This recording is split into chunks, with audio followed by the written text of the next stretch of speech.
आपके चैनल के माध्यम से मैं उन लोगों को ये बताना चाहता हूँ, जो उनका पूरे देश के अंदर जितना भी एम्स बना है, किसी में भी 1300 करोड़ से कम का पैसा नहीं दिया है।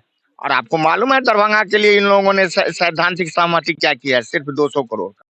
तो आपको पता होगा जो इसमें कई गाड़ियां सीज हुई, कई लोग गिरफ्तार हुए, कई लोगों पर कार्रवाई हुई। चोरी करने से थोड़े बाज आता है। निर्माण होना है, उसी के लिए मिट्टी भराया जा रहा है। एम्स के नाम पर ये लोग तो, भारतीय जनता पार्टी के लोग तो सिर्फ फोटो खिंचाने का, ये कोई भारत सरकार का पैसा से थोड़े हो रहा है, बिहार सरकार करा रही है। और भारत सरकार के नमस्कार, मिथिला मस्जिद में आपका स्वागत है। मैं हूं मनोज। आज हम बता दें, ये राजनीति और रणनीति जो प्रारंभ हुई है वो मिथिलांचल के खासकर लोगों के विषय में चर्चा का विषय बना है। एम्स बनेगा या फिर नहीं बनेगा, इसके लेकर चर्चा हो रही है। हमारे साथ भोला यादव जी हैं, जो पूर्व विधायक है। इन्होंने मुख्यमंत्री को पत्र सौंपा है कि एम्स को यहाँ से शोभन शिफ्ट किया जाए, और इन्होंने हमें बताया था। भोला जी, आपने पत्र लिखा था मुख्यमंत्री को कि शोभन शिफ्ट किया जाए, पहले उसका बता दिए क्या पत्र में था। देखिए, हम माननीय मुख्यमंत्री जी को और माननीय तत्कालीन स्वास्थ्य मंत्री जी को से आग्रह किए थे, जो डीएमसीएच हम लोगों का प्राचीन मेडिकल कॉलेज अस्पताल है, और इस अस्पताल से यदि 200 एकड़ जमीन काट लिया जाता है तो ये अस्पताल नहीं रह जाएगा, बल्कि एक क्लिनिक का रूप हो जाएगा। और पूरे बिहार ही नहीं, खास करके दरभंगा, मधुबनी, समस्तीपुर और नेपाल का एक बड़े हिस्से का आदमी यहाँ इलाज कराने आते हैं।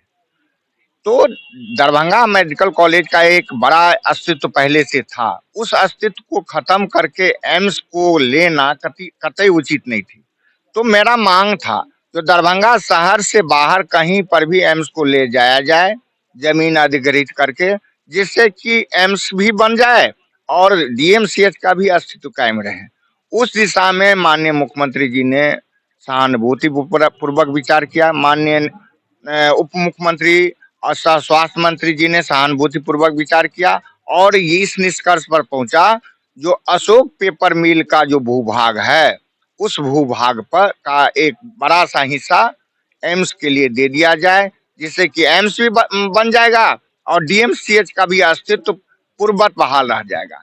एक चीज है, लोगों में चर्चा वैसे आपने भाजपा को एक मौका और मुद्दा दे दिया है, जो लोकसभा चुनाव के लिए है, कि राष्ट्रीय जनता दल महागठबंधन नहीं चाहती है जो दरभंगा में एम्स बने। ये मुद्दा तो आप ही ने दिया है। मैं मुद्दा नहीं दिया हूं, मैं उन्हें घेरता हूं। यदि आप एम्स देना चाहते हैं तो अविलंब पैसा भेजवाइए। बयानबाजी से काम नहीं चलेगा, मिट्टी के टीला पर खड़ा होकर के फोटो खिंचाने से काम नहीं चलेगा।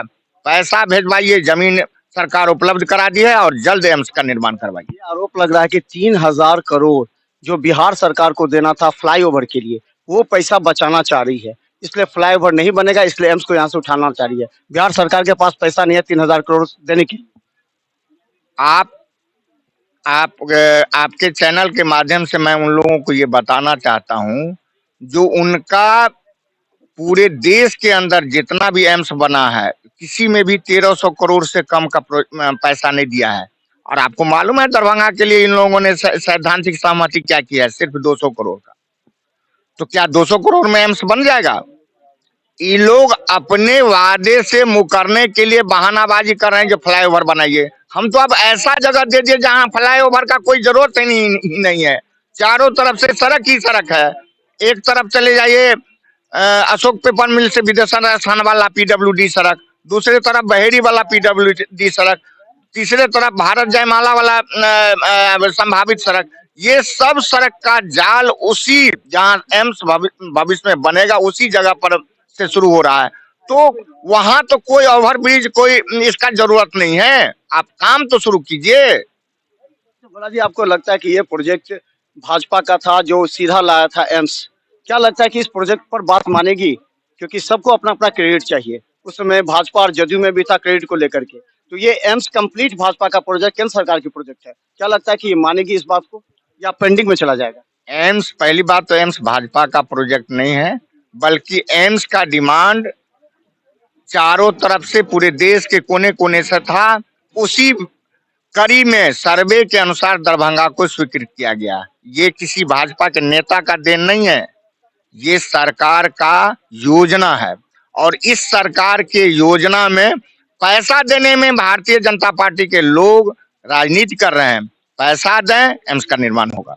भोला जी बता दें कि आपने ही कहा था कि शोभन में है।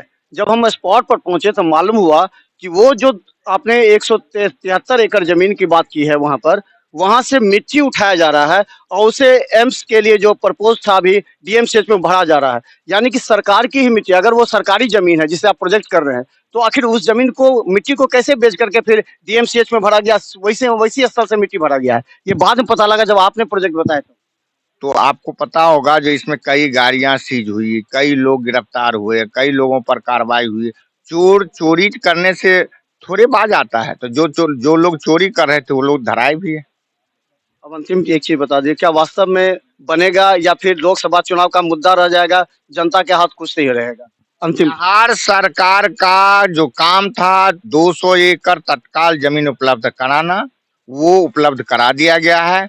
अब भारत सरकार का ड्यूटी रह गया है जो जल्द से जल्द कंस्ट्रक्शन करावे। यदि भारतीय जनता पार्टी के लोगों को जरा सा भी एम्स निर्माण कराने में दिलचस्पी है तो अविलंब अपने नेताओं पर दबाव डाल करके पैसा दिलावे। और यहाँ क्यों नहीं रुक जाता? आपकी सरकार है, एक बार आदेश आ जाएगा कि अब यहाँ पर जो मिट्टी भरा रहा है, जो सामान हटाए जा रहे हैं, जो गरीबों के घर उजाड़े गए, तो उन लोगों को तो तुरंत काम रुक जाना चाहिए। ये कार्य चूंकि यहाँ के लिए 3 बिल्डिंग का सैंक्शन हो चुका है और एक का टेंडर भी हो गया है, उसका निर्माण होना है, उसी के लिए मिट्टी भराया जा रहा है। एम्स के नाम पर ये लोग तो, भारतीय जनता पार्टी के लोग तो सिर्फ फोटो खिंचाने का, ये कोई भारत सरकार का पैसा से थोड़े हो रहा है, बिहार सरकार करा रही है।